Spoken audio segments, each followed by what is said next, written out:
Hello friends, आज हम लोग बात करने वाले हैं स्वतंत्रता का अधिकार के बारे में, जिसका वर्णन आर्टिकल 19 से 22 तक किया गया है।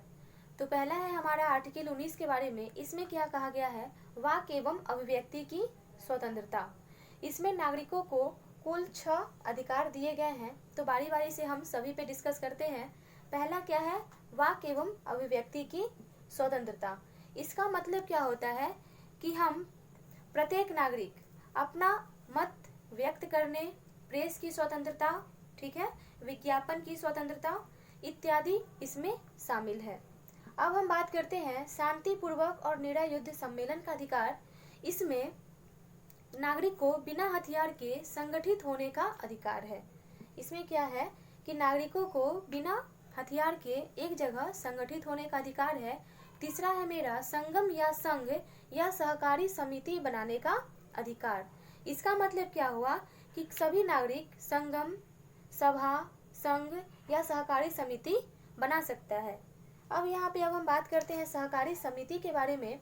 तो सहकारी समिति को भारतीय संविधान के 97वें संविधान संशोधन 2011 द्वारा जोड़ा गया, ठीक है। अब हमारा 4 नंबर क्या है? भारत के राज्य क्षेत्र में सर्वत्र आवाज संचरण करने का अधिकार। इसका मतलब क्या हुआ कि हम अपने राज्य के एक से अधिक जगहों पर या एक राज्य से दूसरे राज्य में हम आ जा सकते हैं। हमारा 5वां नंबर अधिकार क्या है? भारत के राज्य के किसी भाग में निवास करने और बस जाने का अधिकार। यानी हम भारत के किसी भी क्षेत्र में बस सकते हैं अस्थायी रूप से। अब हम 6ठे नंबर पे बात करते हैं कोई भी व्यापार या कारोबार करने का अधिकार।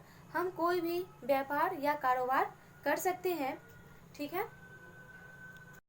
अब हम बात करते हैं आर्टिकल 20 के बारे में, जिसमें अपराध के लिए दोष सिद्धि के संबंध में अधिकार दिया गया है। इसमें क्या कहा गया है? यह नागरिक और विदेशी दोनों के लिए लागू होगा, ठीक है। इसमें कोई भी व्यक्ति जब तक दोषी नहीं ठहराया जाएगा तब तक उस समय लागू किसी विधि का उल्लंघन न किया हो। इसमें किसी व्यक्ति को एक अपराध के लिए एक से अधिक बार सजा नहीं दिया जाएगा। इसमें किसी व्यक्ति को एक अपराध के लिए एक से अधिक बार सजा नहीं दिया जाएगा तथा उसे अपने विरुद्ध साक्षी होने के लिए बाध्य भी नहीं किया जाएगा, ठीक है। इसमें क्या हुआ? यह नागरिक और विदेशी दोनों के लिए है। इसमें किसी अपराध के लिए एक से अधिक बार दंडित नहीं किया जाएगा, उसे अपने विरुद्ध साक्षी होने के लिए बाध्य भी नहीं किया जाएगा। अब हम बात करते हैं आर्टिकल 21 के बारे में, प्राण एवं दैहिक स्वतंत्रता का अधिकार। इसमें जीवन के अधिकार को मान्यता दिया गया है। इसमें जीवन के अधिकार को मान्यता दिया गया है। किसी व्यक्ति को उसके जीवन के अधिकार से वंचित नहीं किया जाएगा। इसमें क्या हुआ था? 44वां संविधान संशोधन द्वारा, ठीक है, प्राण एवं दैहिक स्वतंत्रता को और अधिक मजबूत किया गया। 44वां संविधान संशोधन द्वारा इसे और अधिक मजबूत किया गया। इसमें क्या कहा गया है? जीवन जीने का अधिकार है, ना कि मरने का। इसलिए आत्महत्या क्या है? कानूनन अपराध है। इसमें जीवन जीने का अधिकार है, ना कि मरने का, इसलिए आत्महत्या अपराध है। अब हम बात करते हैं आर्टिकल 21 के क के बारे में, जिसमें शिक्षा का अधिकार दिया गया है। इसे कब जोड़ा गया? 86वां संविधान संशोधन 2002 में शिक्षा के अधिकार को कब जोड़ा गया था? 86वां संविधान संशोधन 2002 में। इसमें क्या प्रावधान किया गया है? 6 से 14 वर्ष के बच्चों के लिए निःशुल्क एवं अनिवार्य शिक्षा का अधिकार है, ठीक है। अब हम बात करते हैं आर्टिकल 22 के बारे में, कुछ दशाओं में गिरफ्तारी एवं निरोध से संरक्षण। इसमें क्या कहा गया है कि गिरफ्तार करने के लिए उसे यथाशीघ्र पहले कारण बताया जाएगा, ठीक है।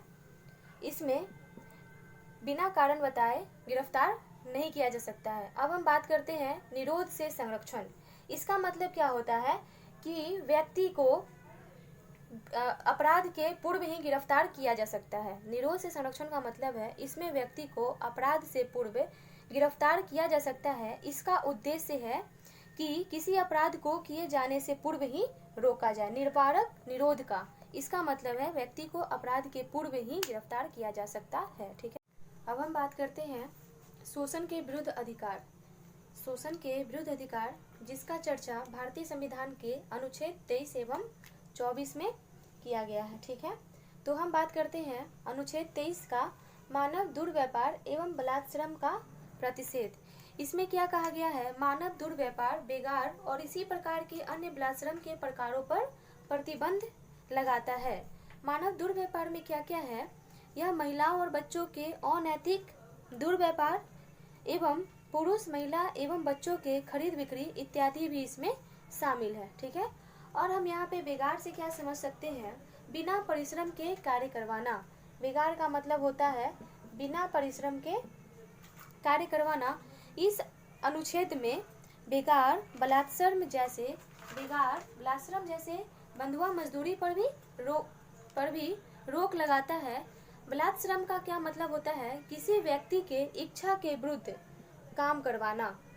यहाँ पे मानव दुर्व्यापार का मतलब होता है कि महिला, पुरुष, बच्चों इत्यादि खरीद बिक्री पर रोक, तथा बलात्श्रम का मतलब होता है कि उसके इच्छा के विरुद्ध काम करवाना। अब हम बात करते हैं अनुच्छेद 24 के बारे में। इसमें कारखानों आदि में बालकों के नियोजन का प्रतिषेध।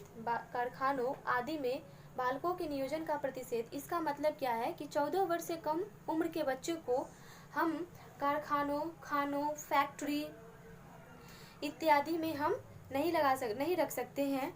अगर हम एक चीज़ और इसमें क्या कहा गया है, 2006 में सरकार ने बच्चों के घरेलू नौकरों के रूप में काम करना, होटल में काम करना, चाय की दुकान पर काम करना आदि के नियोजन पर भी रोक लगा दी गई है। ठीक है, अभी हम लोग बात करने वाले हैं धर्म की स्वतंत्रता का अधिकार। ठीक है, जिसका वर्णन आर्टिकल 25 से 28 तक किया गया है। तो आर्टिकल 25 पे हम बात करें, अंतःकरण की और धर्म को मानने, आचरण और प्रचार करने का अधिकार।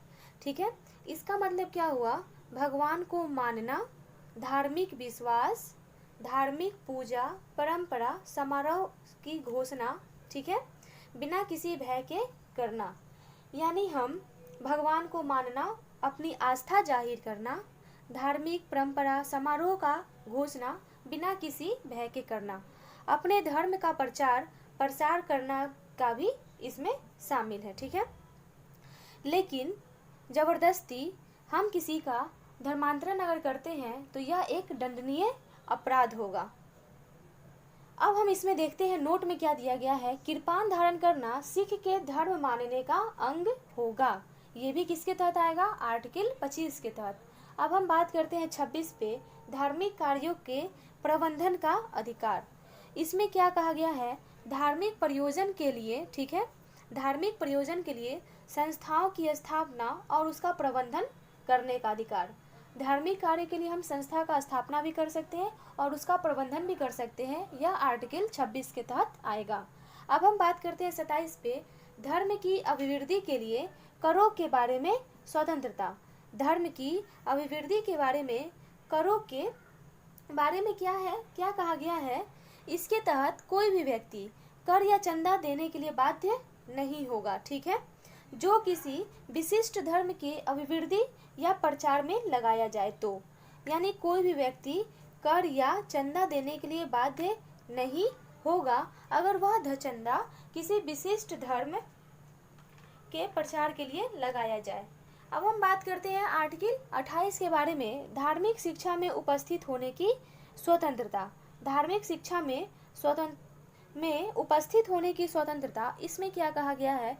पूर्णतः राज्य निधि से पोषित किसी शिक्षा संस्थान में कोई धार्मिक शिक्षा नहीं दी जाएगी। किसी भी राज्य निधि से पोषित किसी शिक्षा संस्थान में, राज्य निधि से पोषित किसी शिक्षा संस्थान में, ठीक है, राज्य निधि से पोषित किसी शिक्षण संस्थान में धार्मिक शिक्षा नहीं दी जाएगी। लेकिन यह व्यवस्था वहाँ लागू नहीं होगा, कहाँ? जिसका प्रशासन राज्य कर रहा है लेकिन उसकी स्थापना कोई संस्था के अधीन हुई है।